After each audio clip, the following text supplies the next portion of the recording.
Okay, well, with recording in progress, we'll get started tonight, everyone.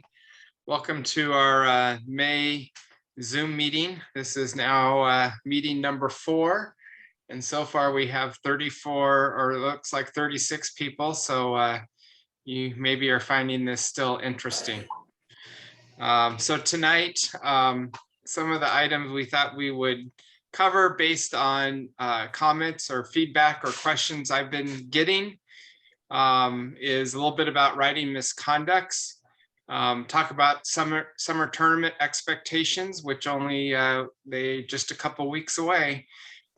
So get us kind of in the frame mind of summer tournaments as opposed to league play. Matt Turlow sent me a great question about passing back to the keeper, so we'll touch on that subject, and then open forum for everyone to bring up other topics. So in regards to writing misconducts, I want to take a couple approaches on this.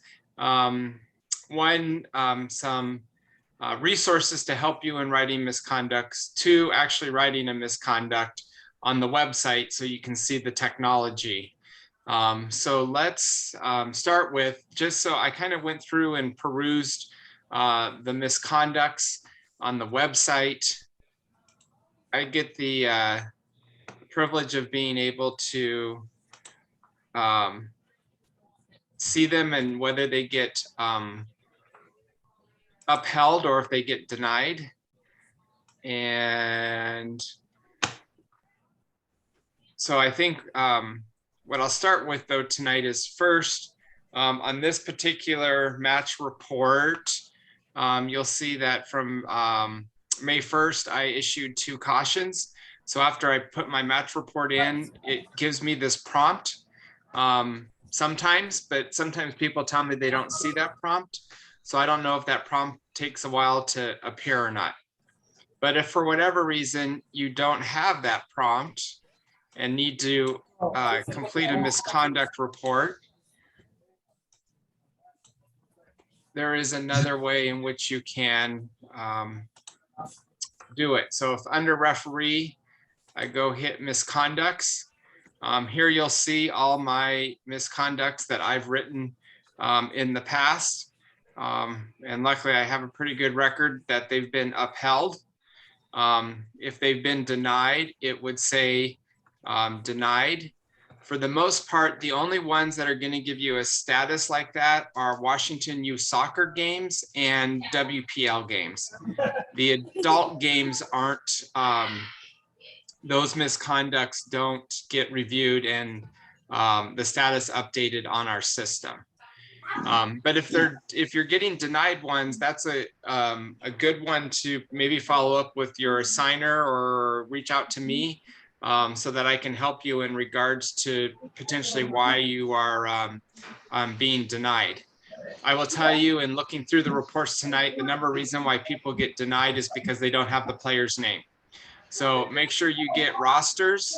And when you don't have rosters, like when we get into the tournament season, you're going to want to ask for the player's name, so that way you have that for your misconduct report. If I didn't have, like I said, if I didn't have that prompt on that main page to be able to do my misconduct, I just come and click on this prompt. I'm going to put in the match number from that match. And then I'm going to be able to state, it's going to come the report that says for me to complete my misconduct. Personally, I always like to just hit the all button because I don't like to go through each tab one at a time. I'm going to change the status to new because I want to make sure it gets filed with the league. All the other information is really nicely, it's put right here in regards to the game details.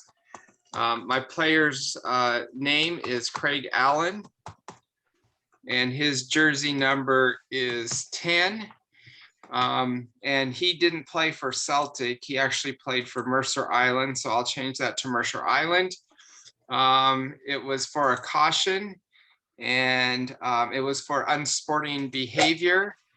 It happened right here on the field, so I'm going to select 7D. So just do my drop down here. I got 7D. It happened in the 25th minute, and I'm going to write that with the game scoreless. Mr. Allen recklessly tackled an opposing player. I can't type tonight. I blew the whistle.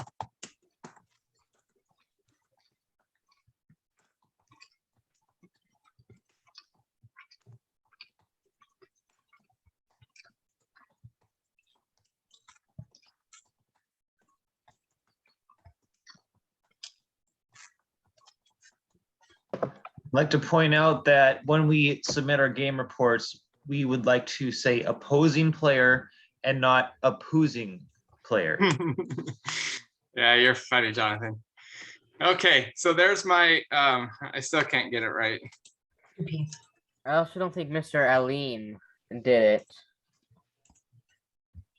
There we go. I gotta get the right click on.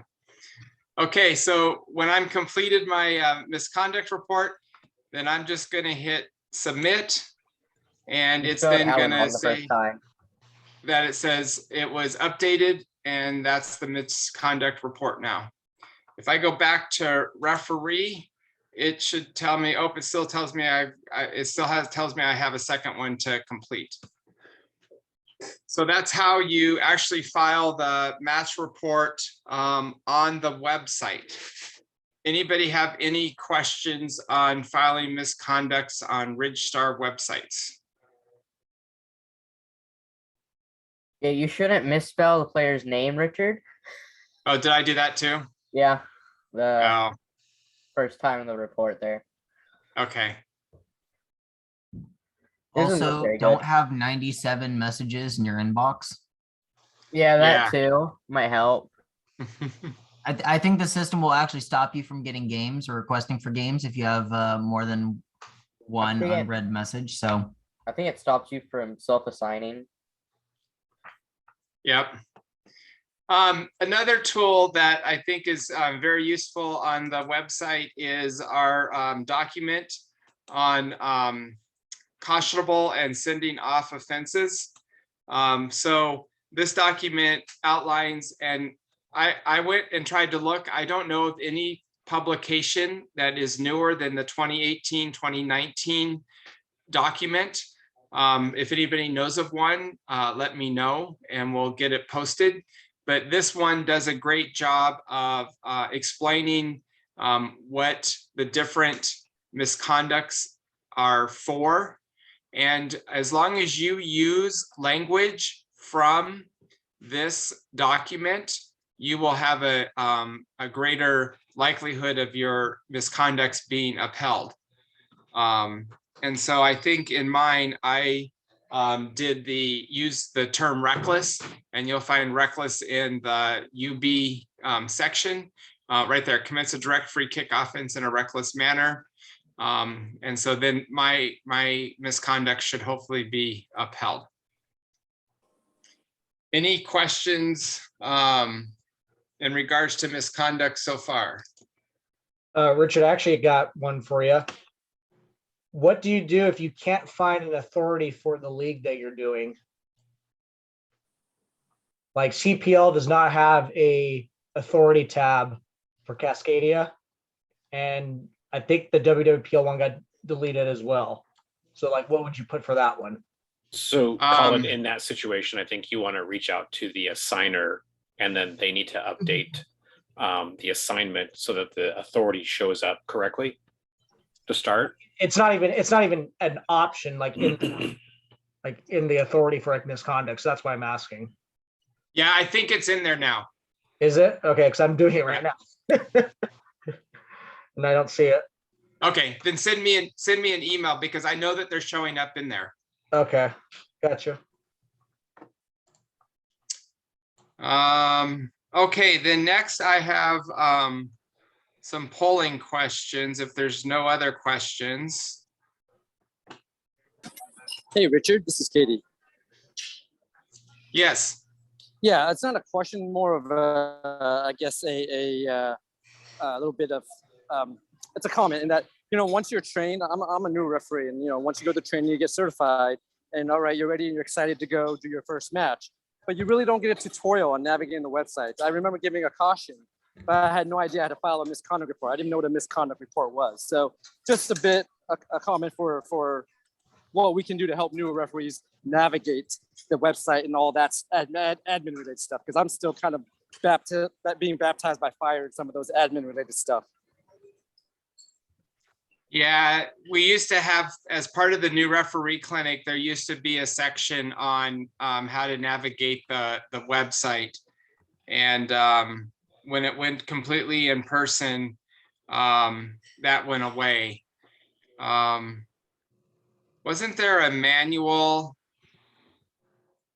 Are you on the talking about website? mine? Pardon? Are you talking about mine, the one that I made, or? No, there was another one before that one. Oh, here it is. Ridgedart Referee Summary User Manual. I think this one here does a look at that, Wayne, on right there on our front page. That is, I think, but that might be. Yeah, we'll look at trying to get this updated maybe for, but this does, I think, give you kind of the quick ins and outs on how to use Ridgestar. Yeah, that would have been helpful. I never received a link to that. I guess when I received my certification, I received a link to the various organizations and their websites and how to register, but that was it. Maybe I guess I could have gone through the various links on the home site, and that might have been helpful. But yeah, I just didn't know. Yeah. When I moved up here from Oregon, I had a problem with that as well. And so what I did is I reached out to referees who I knew were experienced in the area, and I asked them how to do it. So I think if you know of a referee who is newer, who's giving a misconduct for the first time, maybe to help them say, okay, here's how you do the misconduct. Don't just not write a report. Here's how you write a report. You know, do you have any questions? Because that's kind of how we pass that along too. Yeah, no, that's good feedback. Let me see what we can try to put together as a manual that would help. Okay, next then I've got some polling questions in regards to a misconduct written. So you get to read the misconduct report, and then you're going to tell me, as part of the disciplinary committee, are you going to uphold this or are you going to deny it?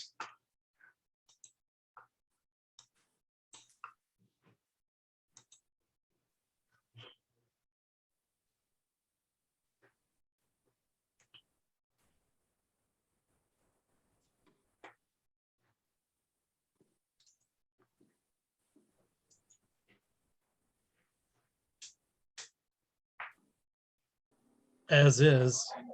Is that it? That's all you get.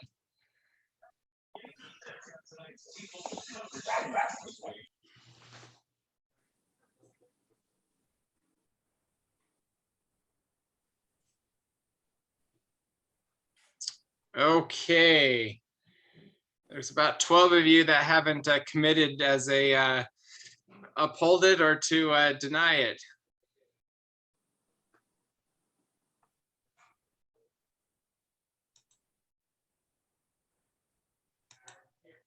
Okay, so here's our results of the poll. Can somebody who felt like this should be denied tell me what was their reasoning behind denying this as a caution for unsporting behavior?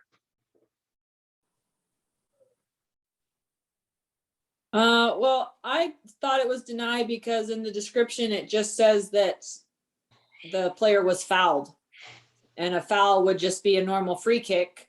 So there needs to be some other language in there that shows that it was more than just a foul. Perfect. Anybody have any keywords that maybe this referee should have included if they wanted it approved or upheld? Maybe like Yeah, a reckless foul, how it was committed exactly. And don't just say other team, just say opposing team. Maybe reference the player within there too. Okay, There's- so what did I hear? What terminology? Like reckless foul, how it was committed pretty much, instead of other team, like opposing team, and maybe like the player that committed the offense's name. Okay, Or if it was a foul, like we talked about, I think last month, the denying a goal scoring opportunity, you could use those words. Or a spa.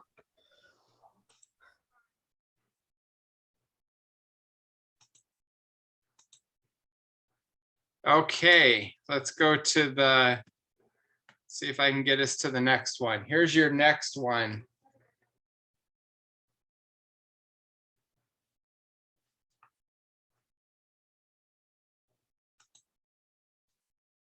Richard, do you mind making that full screen?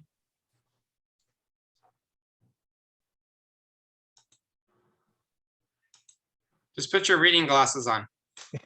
Remember, we're rest. We can't see.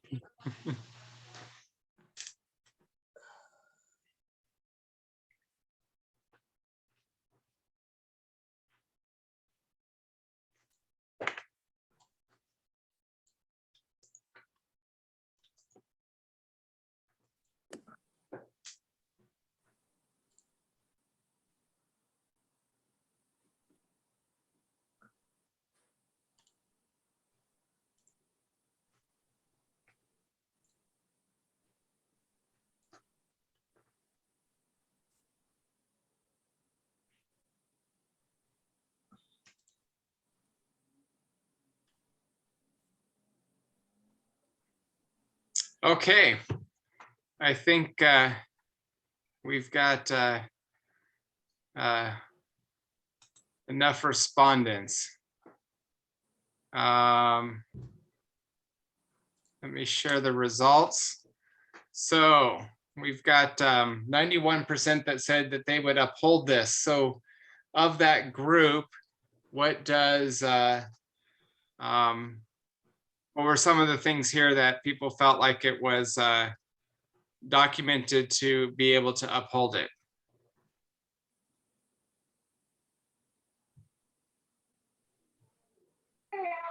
Well, I mean, it says that he committed the foul in a reckless manner, so that kind of bounces off the list that we were looking at earlier.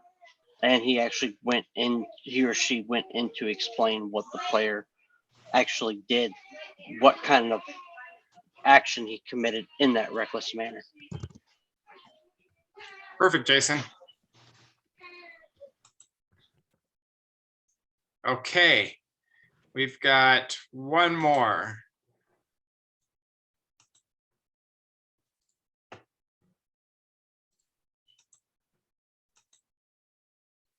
Did you guys get the new one on there?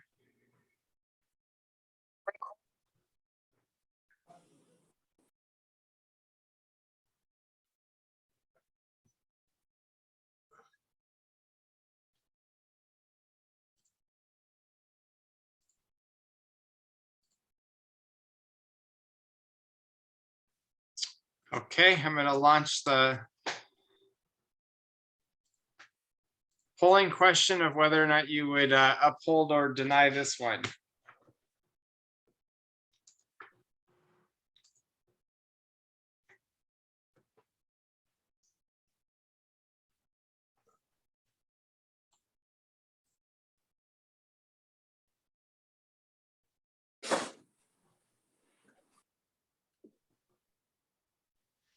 Okay, about half of you have responded so far.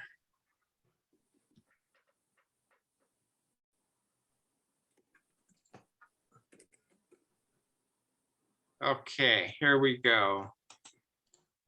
Here's the results.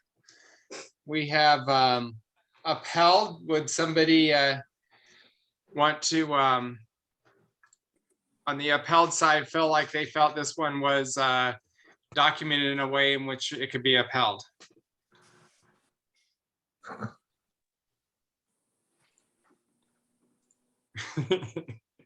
Nobody wants to read the report for all of us. So I think what's important, and I use this one in particular, is you need to put the exact words that were put in your report, even though how uncomfortable it may seem.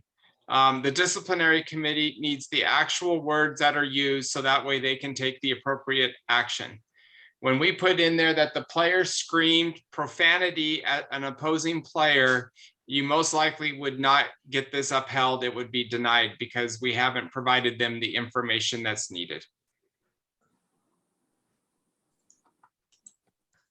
Would the answer change if this was a U19 boys game versus this report, which is a U14 girls game?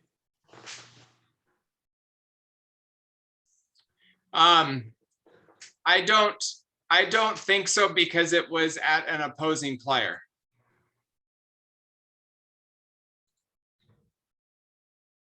I think if it was at their teammate, then your scenario there might come into play with different ages. But because it's at an opposing player, it's it could be considered provocative. Okay. If you don't deal with it early too, that just leads to worse stuff later. Especially when they direct it at somebody. Okay, I think that is all I have for misconducts. Somebody's written all over my screen tonight. Wayne, do you know how I get rid of all these scribble marks? You're my Zoom expert. No, I don't. Just quit sharing your screen for one. Ah. I think that might fix it. Thank you, Wayne. No more writing on my screen tonight, guys. Okay, any questions? Any other questions about misconducts before we move on?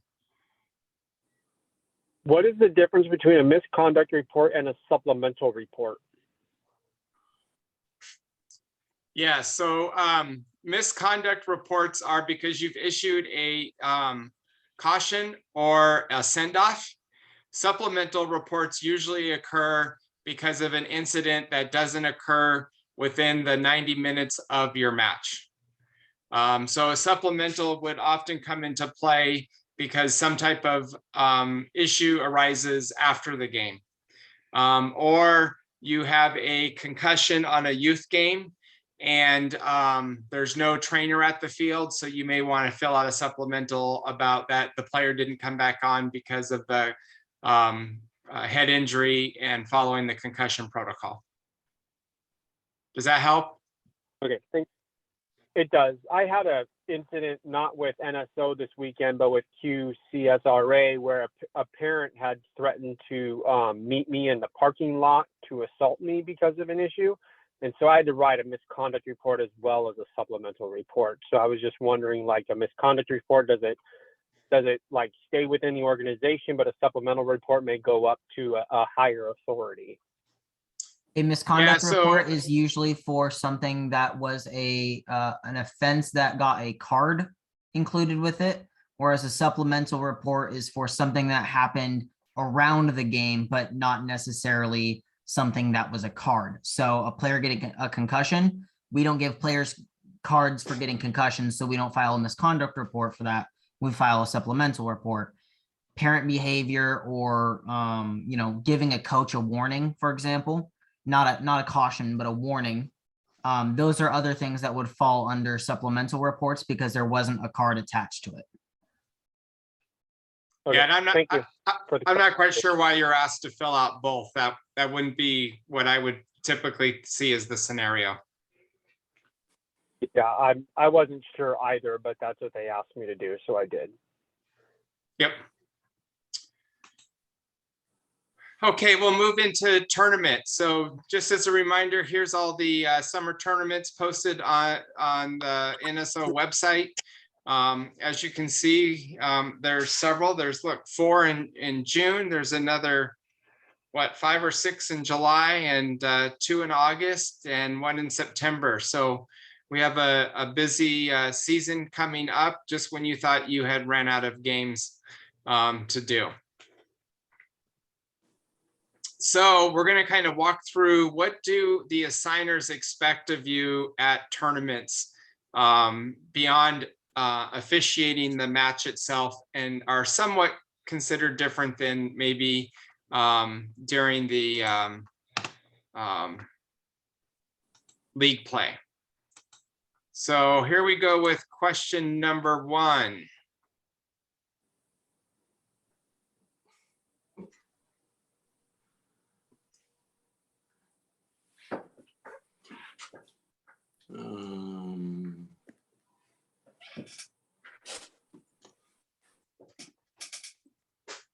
Okay. We have a couple people who must be new to the Puget Sound area and answered it as no, but just want to remind everybody, especially around the Tukwila area, Friday night traffic is horrific. It's not the same as what you'll experience on Saturday and Sunday. So make sure you give yourself extra time to get to Tukwila. If you decide to head down to Washington Premier and do games, Friday night traffic again is horrendous to get to Puyallup if you don't live in the South End. So make sure you're giving yourself some extra time there.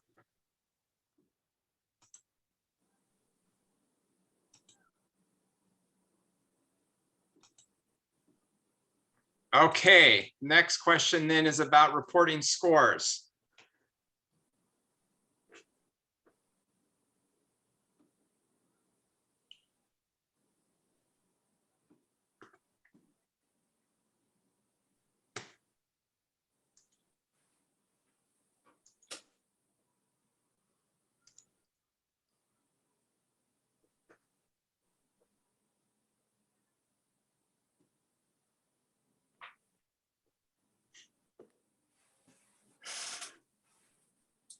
Everybody just text Richard your score when you're done with your game, on every game. Okay, a little over 80% of people have responded. So I'm glad to see that the 2 correct ones received the highest percentage. You do need to report it to the referee desk at whichever tournament that it is occurring. And you need to complete your match report as well. And all 3 referees need to complete their match report with the accurate score. It's amazing on what happens at 11 o'clock on Saturday nights when we have teams disputing scores. And it makes it a lot easier when we can just go look at the 3 referees' match reports in the system and be able to figure out what the score was in the end. So make sure you do that. Some of the tournaments, like for Valor, are located in several different places. So they will actually usually have volunteers that kind of run each of the sites. And you probably will have to turn your scores into the field marshals as well at those locations. But just look for each of the tournament directions and that each of the assigners send out, and make sure you follow that in regards to reporting scores. So I'll pause for a minute. Is there any questions that have come up? Anything in the chat?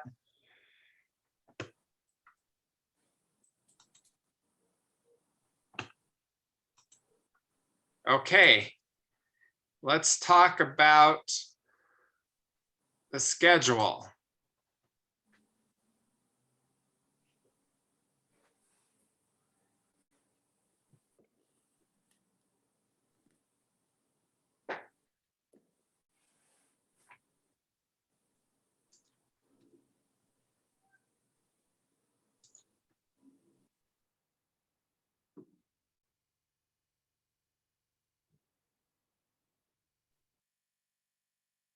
Okay. Here's our results. So center referees are responsible to keep our games on time. So just as much as the tournament has hired us to go out and officiate their matches, they've hired us to keep their schedule on time. So we need to, as referee crews, make sure that we're paying attention to time. Don't get caught up in the referee room, talking about the 3 blown calls you made in the previous game. Make sure you get out to the field. Make sure that you communicate with the assigner if you're missing an AR. And so center referees, make sure you're paying attention of where maybe your ARs are coming from, to make sure that they're already at the complex, so that you'll have your full crew. Any questions about keeping games on time? And yes, pretty much all the tournaments have no stoppage time. And so we need to do a good job there of managing the expectations of the teams.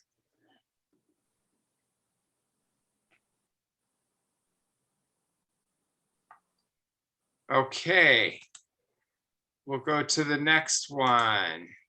Before we move on, Richard, there is a question. It asks if there will be hotels provided. Oh, so right now, I don't know of any hotels being provided for tournaments in the summer at this moment. I think as we get closer to the games and we see what type of, how many refs we have for the tournaments, that may change. But as of right now, I don't know of any hotels that are going to be provided. Ryan, yeah, that was me. Yeah, Jason. You're on mute, Jason. To mute. Yeah, that was me that asked, just for so I know if I need to plan to go get a hotel or not. Yeah. Yeah, like I said, as we get closer, it may change, and we'll try to communicate that out. But otherwise, at this point, I don't expect it. Okay. Ryan, you had a question? No. Yeah, I have a question regarding time. Like last summer, we had a couple tournaments that were extremely hot. And with tournament times, back to back,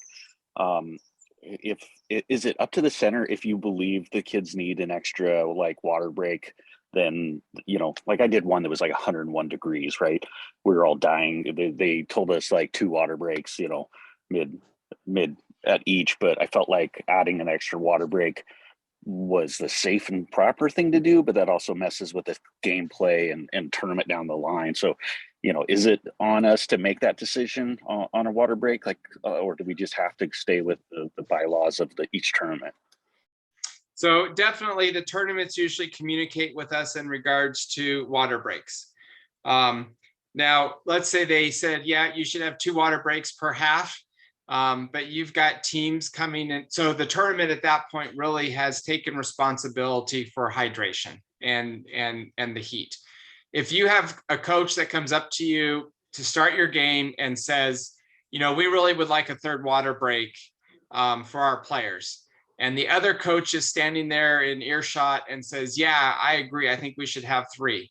I don't think anybody's going to argue with you about having 3.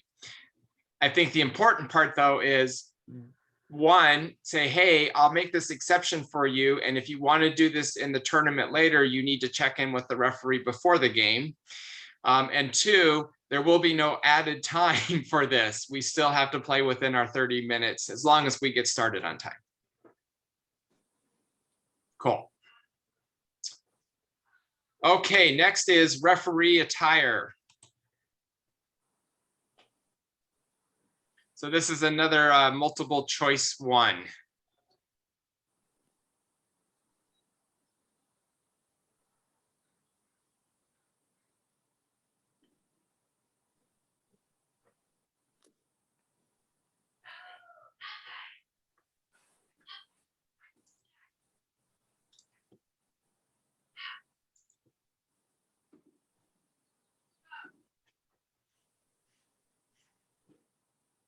Okay, there's still a few more participants that haven't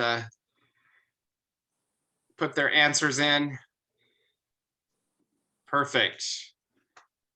We hit 80%. So what doesn't fit here? Hopefully during the summer, we're not going to need to be wearing hoodies, but who knows with the way the weather's going so far. And then really would prefer not to have those white shoes as part of our referee uniform.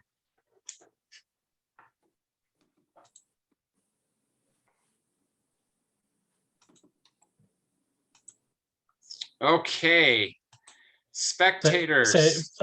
Richard, as far as the referee jerseys, if you have a conflict of color and your ARs only have yellow, referee should go with something that's not at the same color of the teams out there. So that would be, as far as I'm concerned, that would be the only exception to the crew being the same color. Yes, thank you, Paul. With Valor wearing yellow jerseys now, yellow doesn't always work very well for us. And so that is a good point in that if the ARs just have yellow, they can wear yellow, and then the others can, the center referee can wear a color that doesn't conflict with the teams. So where should the spectators be at the start of the game?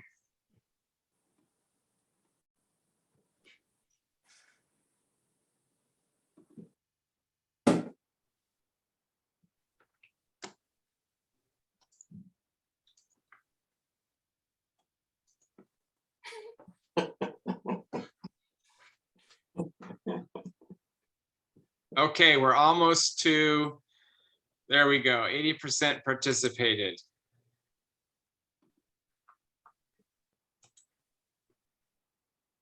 Okay, good job. We want to make sure that our spectators are off the turf and off the touch lines on the grass fields.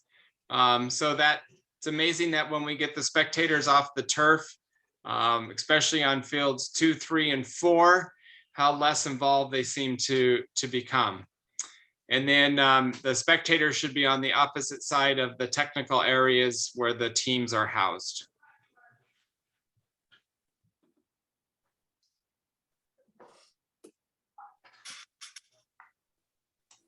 Okay, let's see here. What's our next one? Player check-in.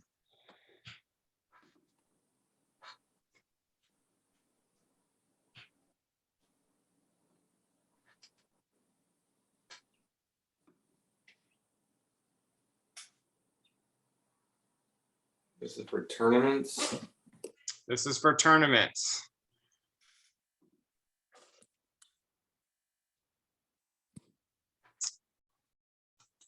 We are out of practice with tournament protocols. This is the beauty of tournaments. We don't have to check the players in. We get to be able to walk to the field, do the captains, and get our game started. So I don't know of any of the tournaments on NSO that has a player check-in requirement. Okay. Did I share the results on that one? No. Yeah, you guys gotta yell at me. Okay. Still getting used to how Zoom and polls work. Next is game length. What are the lengths of games for tournaments?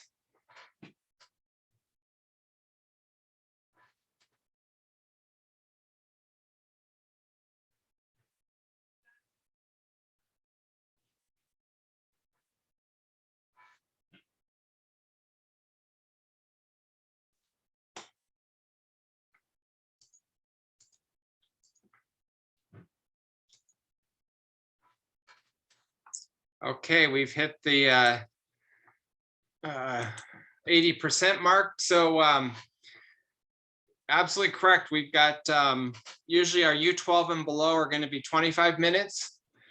Our U4 or U13 and above is going to usually be 30 minutes. And then there's a few RCL clubs that like to be special and do 35-minute halves. So make sure you're paying attention for the tournament when the information comes out so that you know how long your halves are for the games. Most of our tournament games don't have 40 or 45-minute halves.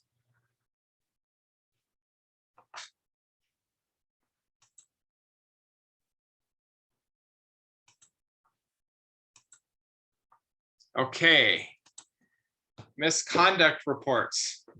So do I have to complete a misconduct report at tournaments?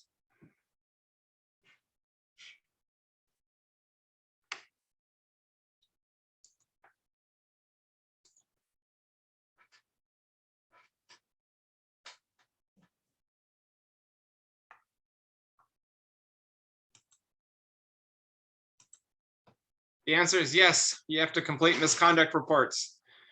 Each of the tournament organizers have to report back out to their sanctioning authority of how many misconducts were issued in their tournament.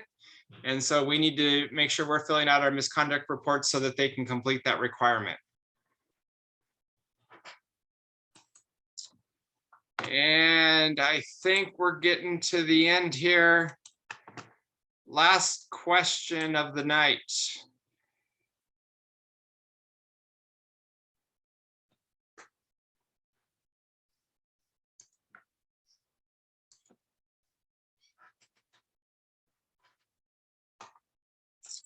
Wow, we're finally all on the same page here. Nope, referees don't have to pay for parking. At Starfire, I think that's really the only venue that does charge for parking for all of our tournaments.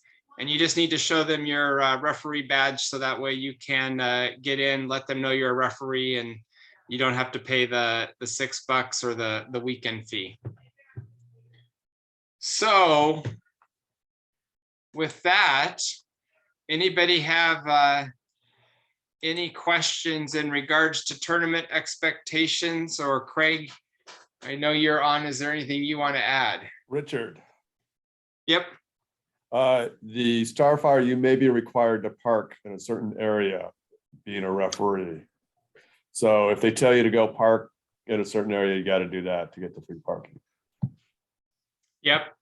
During the summer, they usually want us to park over by field 8 on the grass. So if we all can follow that, that would be greatly appreciated. And plus, you'll actually find a parking spot most likely. And then Russell, out at 60 acres, you guys usually have a referee parking spot there too, right? It will depend on the tournament.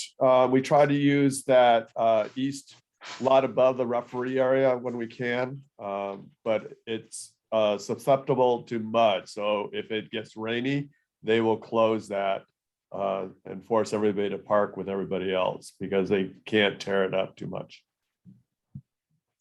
And if you take early games at Washington Premier's tournament, you can get the referee parking in the back there. But if you don't take early games, you take a chance of that parking area getting filled and then having to park with the rest of the participants. Any other questions or comments about tournaments? When do games generally get posted on the website for us to be able to get assigned to them? Yeah, I would say that tournament games usually get posted anywhere from 7 to 14 days prior to the tournament. I know that all of us hound our tournament directors to get our games so we can post them first, because when we get ours posted before the other tournaments, we have a higher likelihood of getting their games filled for them. Hey, Richard, can I add, when we do self-assigned referees, you are responsible to make sure you have enough time to get from one field to the next. So don't just be taking 4 games in a row and then we can't start the games on time because like 60 acres, you could be on field 16 and then think field 22 is close by when they're actually the complete opposite, and it's going to take you 7 minutes to walk across the two fields areas. So please make sure that you take the responsibility to make sure you have enough time between games. And the other thing I would add there is that if you know that your ARs are on other games or coming from other games, don't hesitate to start your game on time, knowing that your AR will get there and pick up that flag when they get to the field. Ryan, you got another question? I was just saying, could you talk about how generally they're listed in a manner where they succeed each other on the same field? So I noticed that when you're assigning a tournament, some people just randomly take different ones. But if you're careful and calculated, you can stay on the same field and just take the next 3 or 4 and not have to go anywhere. But unfortunately, some people just take one here and one there and one there. So if you try to stay on the same field, it makes it much easier. Yeah, and I think unfortunately there's lots of variables that come into that mismatch. One, I think people look at what age they are and then move from field to field. Sometimes they aren't able to self-assign to it because of the rank that they have. And then sometimes, you know, generally on NSO, you can do 3 games in a row, and then the system says you need to take a break, and then you can start picking up games again. And that's trying to help keep our referees appropriately have their fitness for the games, because especially when it's hot out, doing 5 games in a row isn't good for the referee or for the players. But yeah, Ryan, that's a good point. And trying to stay on one field helps keep your field on time and you not running all over the place. You can't, hey, Richard, you can set your criteria on the RidStar that lists fields. So not just times, but you can list fields, then time. And that way you can see all the games that are on that particular field, and then you can select those games that are on that field. So if there's only one game that you can do on that field because you rank out, look at other fields that have the ability to do 2 or 3 games. Yeah, in addition to that, you can also sort on the inquiry page by field then time, so that it will group all the fields together. So if you want to be on field 2 or 3 or 11 or whatever it is, you can set that in the inquiry page.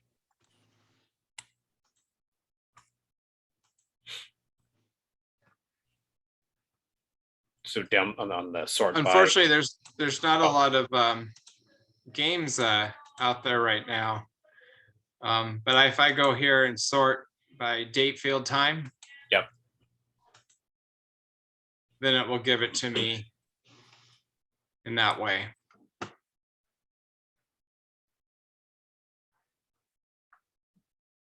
There, we have some games at Des Moines on Saturday.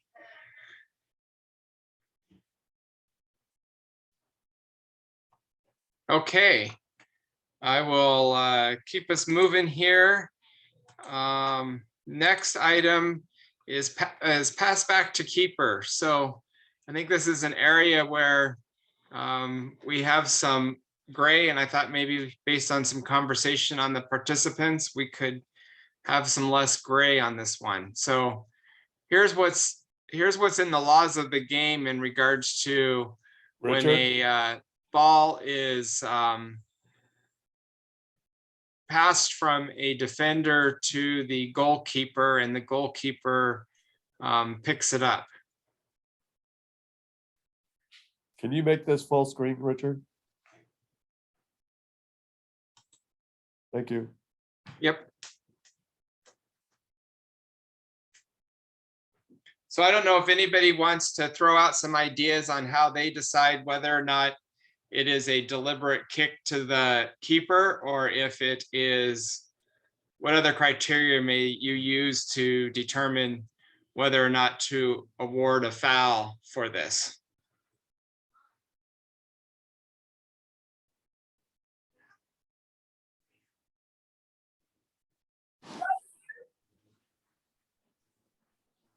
So So Richard, if I could, I mean, since I sent you the email on this topic, and it seems like we had this conversation several years ago in one of the face-to-face meetings back in the day when we used to have those, and there was some pretty good discussion there.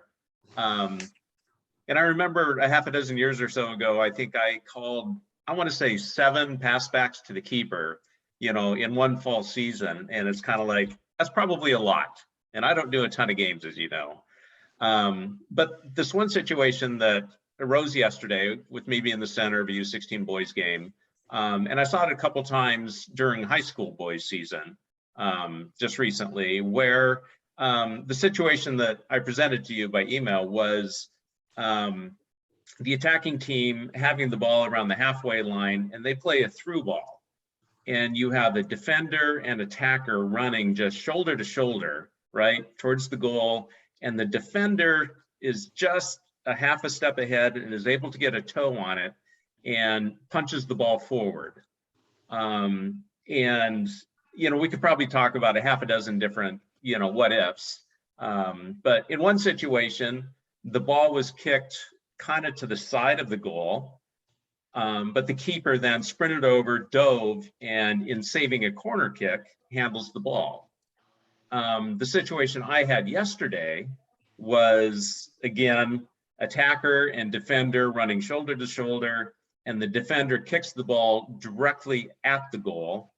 And of course, the keeper handles the ball inside his goal area. So I did not call it. I'm pretty open anymore, and you know, it has to be pretty obvious. And I think we all know what an obvious pass back, intentional pass back to the keeper is, and we're going to call it.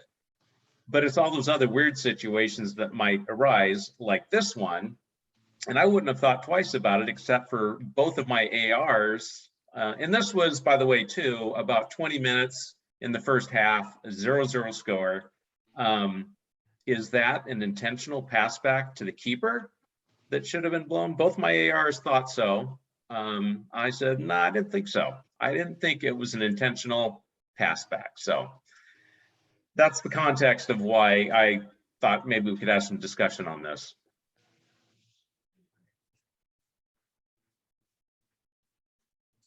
So based on what Matt shared as the situation, does anybody have any tricks they use to be able to help determine whether it's a deliberate kickback to the keeper or not? I think if you could replicate it another time, then it's usually deliberate. So if it's a deflection, you know, they're trying to stop somebody from shooting and it touches them, you couldn't replicate getting that in the exact same spot again. Whereas if you are purposefully kicking it and could replicate it right back to the keeper, even if it was a bad pass, then I would call that a pass back. I keep in mind the reason the law was brought. The reason this pass back law was brought was at the same time they did the 6-second keeper holding the ball. It was all about wasting time. The whole purpose of it was so that the old days, the defender would pass it back, keeper would pick it up, hold on to it, hold on to it, hold on to it, and then the teams got frustrated. So IFAB made added it to the laws of the game, saying that you can't have a deliberate pass back to the keeper. So in your situation, Matt, there's no attempt there to waste any time. They're just under pressure. They're toe kicking it. I don't see that to be deliberate at all. And especially the first one you said where the keeper has to run over and get it to keep it from being a corner kick. That's clearly not a deliberate pass. Your toe punch, I wouldn't consider to be a deliberate pass, because for me, it doesn't keep within the spirit or the reason why this particular law was brought into effect. Thanks, Russell. And that is truly, again, when we had this conversation several years ago at a face-to-face, was one of the thoughts brought out was really the spirit of the law was a time wasting. And I believe the conclusion again was, you know, we're not mind readers either. So we can't really know what's going through that defender's mind when he's doing what he's doing. And Jacqueline, I appreciate your input, but you know, the situation is the same that, I presented. One time the defender kicks it and it goes wide of the goal. The keeper is able to dive over and save it from a corner, versus the second time, identical situation, but it goes directly to the keeper. So again, I think I'll keep calling it the way I called it, which was no call. I think the other thing I've heard people use to help them determine whether it's a deliberate kickback or not is applying of how we're trying to decide on offside calls. So you can take the same situation and apply it there. In offside, we're looking at, did the defender make a play on the ball in order for it to go back to that offside person, or was it a deflection by the defender? So again, getting around more of that purposefulness as opposed to an incidental deflection type situation, which probably just muddied the waters more.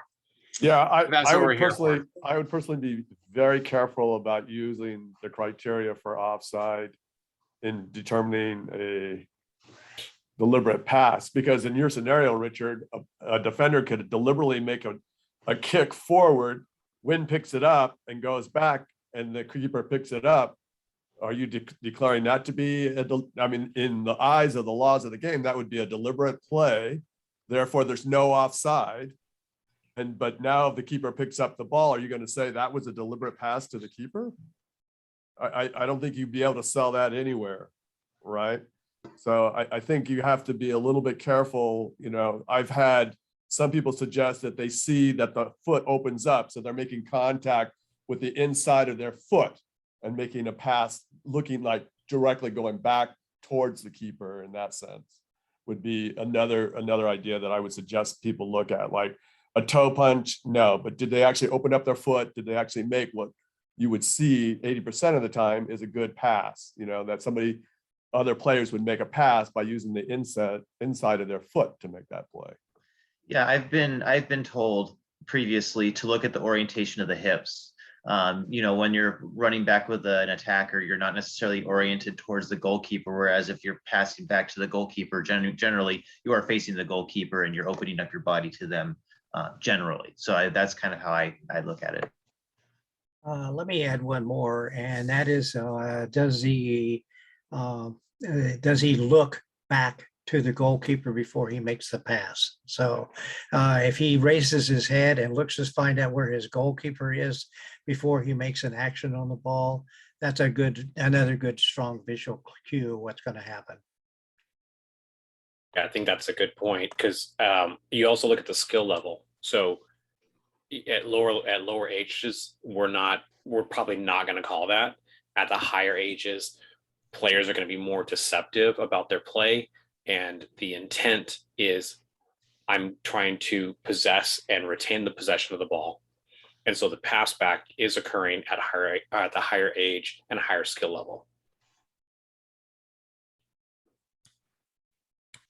Okay, Matt, that's probably more information than you thought you would get on your question, but I appreciate you bringing it up to kind of get the different perspectives. I think that was great. Thank you, Richard. And so with that, we've reached about the 60-minute mark, and I don't want this to become burdensome for people. So, feel free to sign out if you want. This is the open forum section. So if there's something that we didn't talk about tonight that you wanted to bring up or share, please feel free to jot it in the chat, or even just raise your hand and we'll get people called on. One important caveat Richard, about summer tournaments is that there is a law change about midway through the summer. So you also need to be making sure that you're talking with the assigner for your tournament about whether or not you're going to be using new laws or old laws or stuff like that. Hey, Cameron, what is the law change for this year? Do Do you know? I haven't seen any. I know the college law changes, but I know Oh, that I yeah, know because that I doesn't had help. I was just asking that because I hadn't seen any, but yeah, that's a good point. That's a good point in general, that part of our tournaments may start under one set of laws, and after July 1st, there may be a second set that we follow. So that will get communicated out. Also remember, for those of you doing adult leagues right now, the law changes. Even if it goes into effect July 1st, the plan would be not to change it for the leagues until their season starts the following year. Hey, Richard, question on the 6-second rule for the goalkeeper. The first question is, I thought it was 10 seconds prior to this year. When did that change? If it changed, or I was just wrong. The second question is, that penalty happens every game.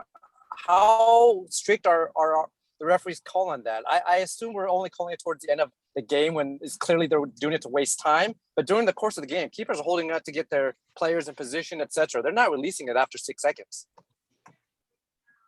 KD, what I do is when the keepers first grab the ball in the game, I count in my head how many seconds they took to do that. And then if at the end of the game they've changed that routine, I warn them to say, you've changed your routine. You're trying to stop the game. Here's your card if you continue to do this. So they may take 11 seconds to kick it, but if both teams are doing the same thing before the end of the game, that's fine. Nobody's complained about it. And then I'd be proactive and saying, no, you've changed your amount of time. And next time you hold on to the ball for 12, 15, 20 seconds because it's longer than what you said, then I am going to card you. That helps. That actually helps, yeah. To have a baseline at the beginning, yep. I was actually reffing when that first came out back in the 90s, and I remember a referee said, a goalie actually asked the referee, how fast are your 6 seconds? And he went 1, 2, 3, 4, 5, 6. And then he told her, it's a lot longer if I'm getting in the corner, trying to get to the midfield before you clear it. Wayne, that was Tommy Van E. I can believe that.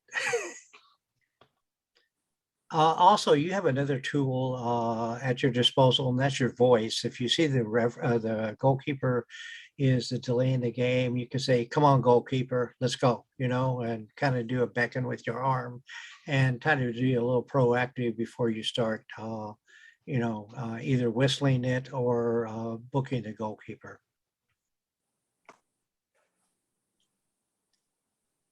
Richard, going back to your question earlier, Richard actually beat me by a few seconds in the chat, but we both posted the law changes for 2022 and 23.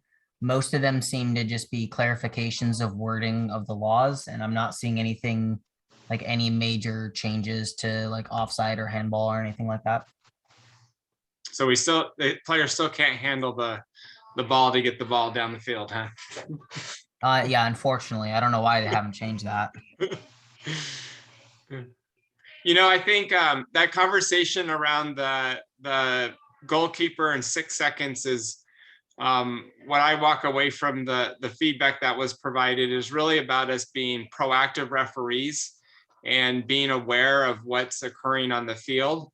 And then to being proactive in regards to of what we're going to do. So although maybe they were taking longer than 6 seconds most of the time, now that it's become an issue in the game because it's 1-0 and the other team's pressing hard to get that goal, we're being proactive by providing a good verbal warning so everybody knows that we're concerned about the keeper taking more than 6 seconds.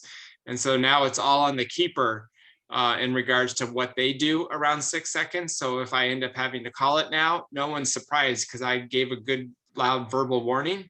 But if I just jump on the whistle and blow the whistle, that's going to appear very reactive. And I don't think you're going to get the same response from the players and coaches.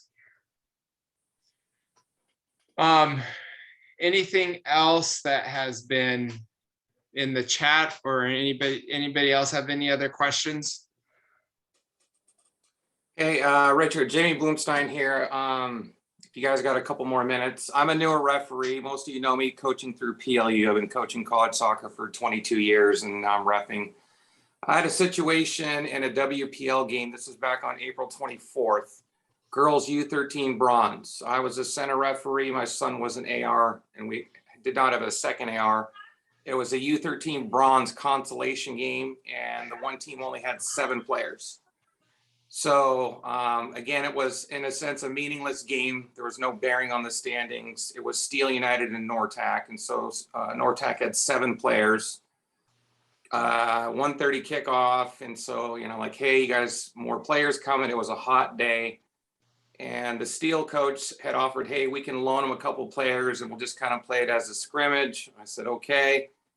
Then the Steel coach called the DOC, and their DOC said no, he didn't want to do that. So basically, it was 11v7. So my concern was if one of the Nortac players got hurt or couldn't go because of the heat, needed a sub, they're down to 6. At that point, the game is basically abandoned. On the next field, there was no ARs. It was with Ed Littleton, no ARs, and it was a game that had bearing, if that makes sense. And so I actually, Richard, I'd called you and then tried to get a hold of Craig, but couldn't get a hold of him. So I ended up calling the game and going to the other game, because again, it's a tournament. It was like 1:40, and they're still trying to figure out what's going on with loaning players. So we ended up, my son and I, just going to the other game. So my question is, in that situation, do you guys think I made the right decision, or should I have just played the game with 11v7, knowing it's a consolation bronze game? And like I said, knowing if a player gets hurt or can't go, they're down to 6. At that point, the game is stopped and abandoned. So what are your thoughts? So Richard, go I'll ahead, jump Craig. in. Yeah. So I think in the spirit of the game, I think that in that particular situation, you made the right call. And I think that every situation is going to be different, and we're not going to be able to say this one's going to be similar to that one, or that's what we should do all the time going forward. But I think that given the nature of the game that you were on, and given the nature of the game that was right there that needed, the assistance of a full crew, I think that was the right call. And had you talked to me, I would tell you the same thing that Richard probably told you, is, jump over there and help out on that game. Okay. Yeah, like I said, I mean, I'm a newer referee, but I've been, coaching college soccer and club soccer at a high level, WFC forever. So, but had they had maybe 9 players, I would have probably said, okay, let's go ahead and give it a try. But with 7, and like I said, the team didn't even know they had a consolation game till the last minute, and you could tell the girls were tired. I just couldn't see 7 players going against 11 for a 60-minute game, and it was the hottest day. It was probably in the mid-70s on the turf that day, and I'm just like, this, it just didn't make any sense in my opinion. So the coaches were fine with it. One parent yelled at me, "This is fucking bullshit," but I ignored the parent and just walked over to the other field. But the coaches were fine with that too, as I talked to them. So sounds like that parent volunteered to take your place on the field. and they billed Richard later. But yeah, Ed Littleton was the referee, and he was literally begging me and my son. He goes, "I really need you guys." Given the situation at our game, like I said, I felt it was probably the right thing to do. But technically, by the laws of the game, they did have enough players to start the game with 7. So, but consolation game, U13 bronze, there was just no bearing on anything. It just, the other game had importance, and he had no ARs. So I just kind of made that call. But I just, wanted to know, is that the right thing to do? So yeah, as Craig said, based on the tournament that it was, to get players in our teams into place for whether or not they go to the semifinals and finals, you and your son were on the right game to help make that happen fairly, since those other 2 teams didn't have, it was just a consolation match. Okay, thanks. Yeah. Okay, I'm not seeing any new chats. Any last minute items? Okay, we're gonna call it a night then. Thank you, everyone. I appreciate your time. I hope you're getting something out of this still. And if you have any topics you want covered in June, let me know, and we'll use them for the meeting. Have a good night, everyone. Thanks. Have a good night.